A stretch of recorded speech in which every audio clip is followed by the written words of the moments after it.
Hey, be quiet. Wait a minute. I don't own a pig. No,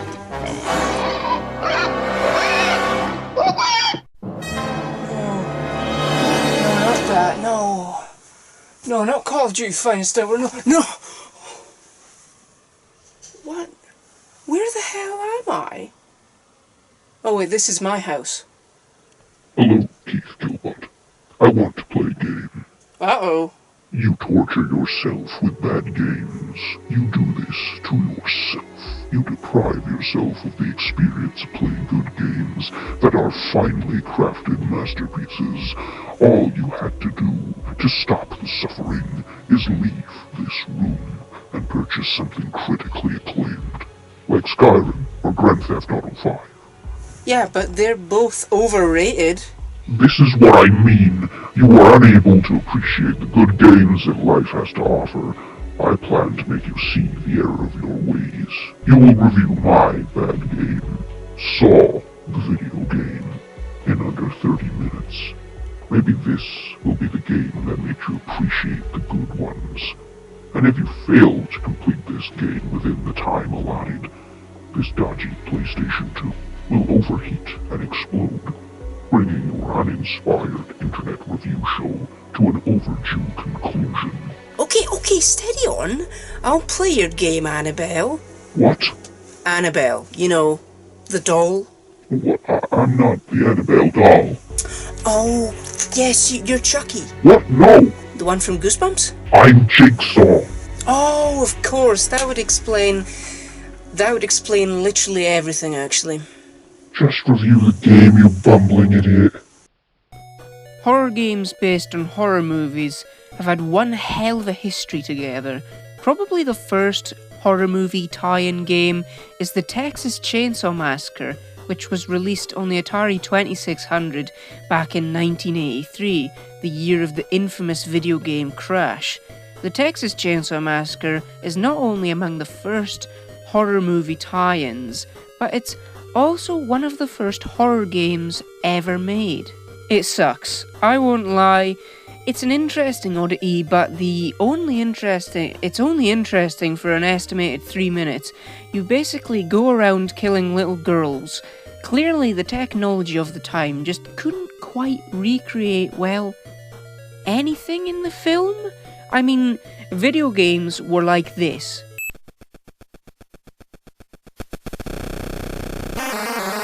And the Texas Chainsaw Massacre was like this.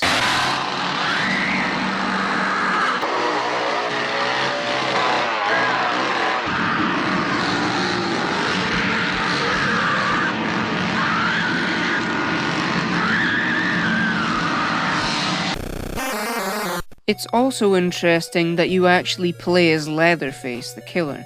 In pretty much every other horror movie game, you would just play as a character working against the killer, like the Halloween game, which also came out the same year on the 2600. This game is arguably better, but not by much.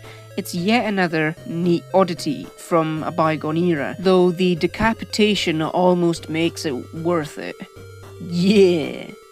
Other tie-in games like Friday the 13th and A Nightmare on Elm Street on the NES also share this similarity with the Halloween game, as you don't play as the killer, you're someone working against them. I've never really played these two games, mainly because they cost more than they're worth. I could emulate them, but I've heard they're just kinda rubbish, so I've really kinda just stayed away from them. The 90s didn't have as many horror movie tie-in games, but an abundance of quality survival horror games that typically released for the PS1, though there was that awful Evil Dead game, Hail to the King, which was a shameless clone of the Resident Evil games from that time. There were also a few games based upon the Blair Witch Project, which were set within the same universe as Nocturne.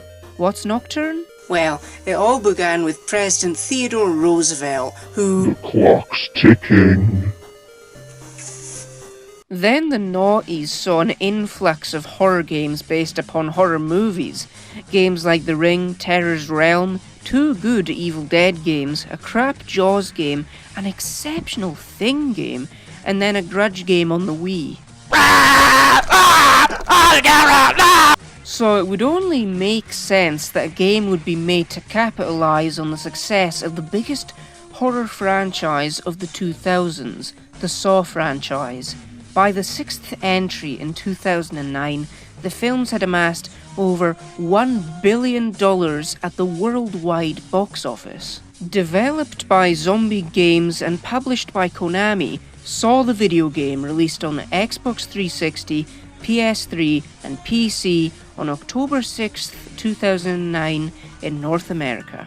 The game follows Detective Tapp, returning from the first Saw film, though this time he isn't played by Danny Glover, as he hunts down Jigsaw through an abandoned asylum that has been filled to the brim with traps and Jigsaw's test subjects, on top of putting up with some of the most over-elaborate traps ever conceived. Like, how did Jigsaw find the time to set all this up? Jigsaw has also planted a key inside Tapp's chest that will release the other people also trapped in the asylum if they kill him. As you play through the game, you must release a series of people who are connected to Tapp from Jigsaw's games. In terms of voice acting, the game's pretty good. Tobin Bell reprises his role as Jigsaw from the films, and he's excellent, giving off another performance that makes you feel uneasy. Though the facial animations are horrible in this game. As you go around the asylum, you can come across objects and other traps that trigger flashbacks to things that Tapp didn't actually experience. Like, what is this? Saw Condemned? Saving people from the traps throughout the game should be fun and rewarding, but it's the antithesis of satisfying. After you save someone, they often scold you and wish that you hadn't even saved them. What? The characters don't learn to forgive Tapp, which is the lesson they're supposedly being forced to learn, which means Tapp can't actually redeem himself. The one person who forgives Tapp for becoming too reckless in his hunt for Jigsaw dies a couple minutes after saving him. Like, what did I save him for? The only grateful person dies? Who comes up with this crap? The puzzles in this game just suck. They're poorly explained and often take an absolute eternity to decipher. I usually just had to look up the solution to most puzzles on the internet. Because ain't nobody got time for that. The game expects you to do way too much within some very strict time limits. Like, I hated the valve and fuse box puzzles. It's a simple but frustrating case of trial and error. The problem with the circuit puzzles is that they're randomized, so when you die trying to complete one in a timed room full of bombs, you'll have to start fresh with an equally confusing but different set of fuses. It's just something a jerk would put into a game. And it gets really bad in one room in the Obi chapter, where you're up against enemies, poison gas, timed bombs, wall crushers, and 4 fuse box puzzles, 2 of which are ridiculously complex. Other puzzles range from lockpicking doors and placing down moving gears to open boxes. These 2 range from fairly relaxing to completely boring. A weird thing the game also includes is fetching keys out of needle and acid-filled barrels and toilets.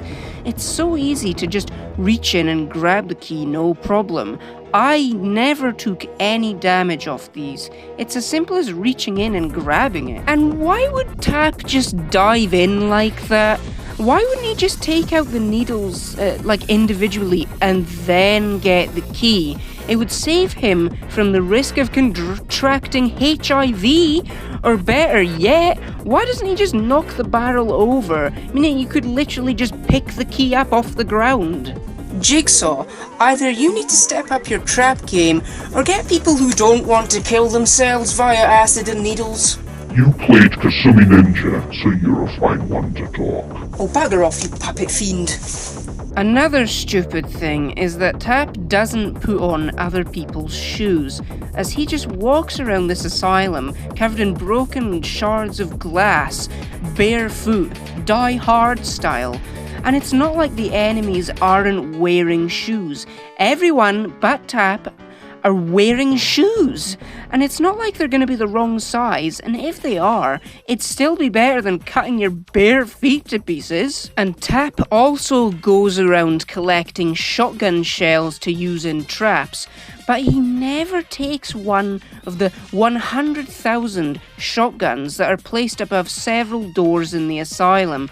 All he'd have to do is take one and put some shells in it, and then he'd be king of the asylum. The gameplay is a nightmare. Throughout the game, you'll come across several weapons like rusted metal pipes and wooden bats. There's also a revolver, but no shotgun, of course.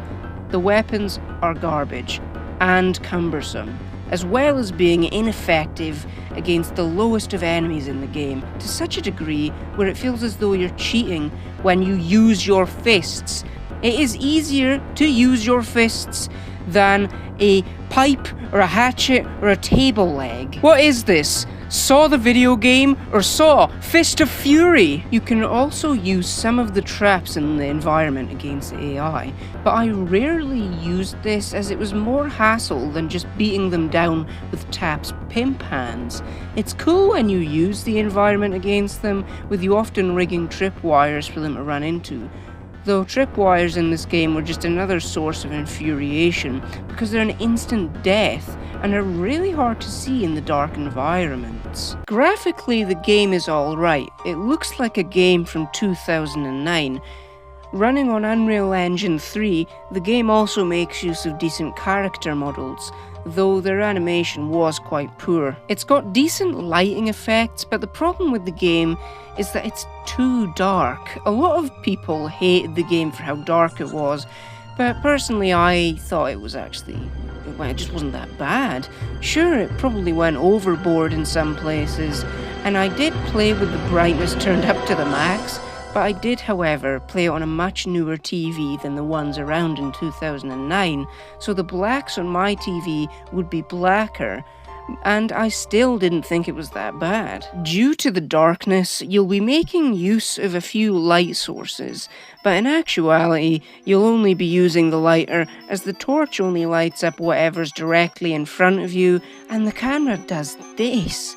Jesus. There is also some screen tearing issues present on both the Xbox 360 and PS3 versions, but obviously that's not on the PC. So I finally reached the end of the game, where we're faced with two choices: to leave through a door marked as freedom and a door marked as truth. The whole game has been spent trying to convince Detective Tap to leave Jigsaw alone, because his obsession with catching him damages the lives of those around him. So, I naturally chose the truth door. After we go through this door, we think we've finally cornered Jigsaw, only to find that it is in fact Melissa. Right, well, okay, so Melissa is one of the people we've saved from a trap earlier in the game, and Jigsaw thought it'd be a good idea to use her as bait for Tap, and to ensure that she didn't give away the fact she wasn't Jigsaw, he sew her mouth shut? Yeah, Jigman, what exactly made you think that was a good idea? I don't want to talk about it. Because Melissa must have a PhD in being smart, she runs away from Tap and accidentally gets killed by setting off an overhead shotgun. This breaks Tap, and he ends up in an actual asylum. Well, that sucked. Luckily the ending isn't canon, so we're in luck. Hopefully the freedom ending is better. In this ending, we see Tap's home, which is covered in newspaper clippings about how he saved the people from the asylum, but it also discusses the fact that Jigsaw is still on the loose. And no way, they didn't.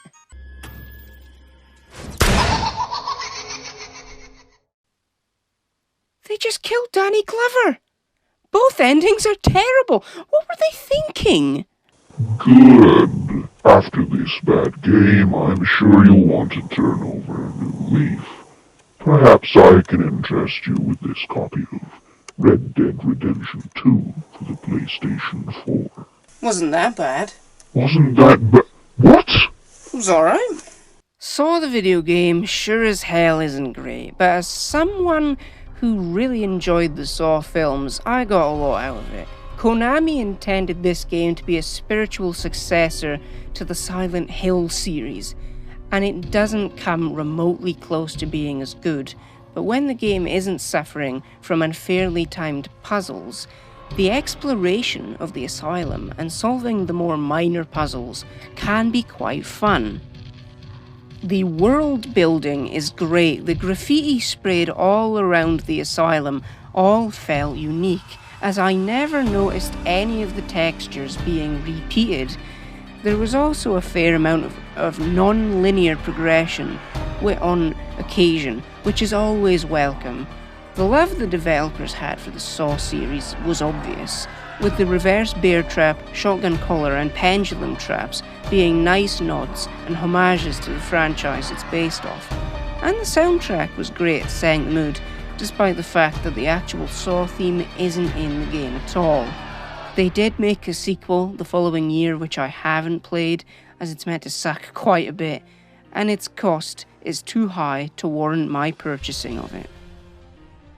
Saw the video game. It's alright. This is the opposite of the lesson you were supposed to have learnt. Oh. You fool. Your fate was in your own hands. All you had to do was leave this room. Oh, well, how was I supposed to know that? You were even tied to the chair. You're just lazy. And now you must suffer the consequences. Your PS2 will explode, and Killbot will end his own torture. Oh, look, I'm not even tied down. Wait, no.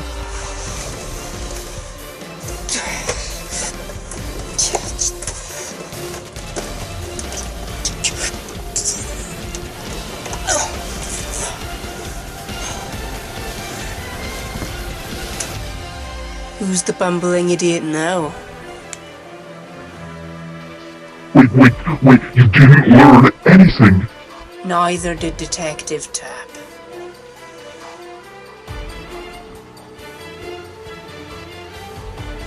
No, wait. Game over. Wait, what? No, we can talk about this. Don't press that button, please, no.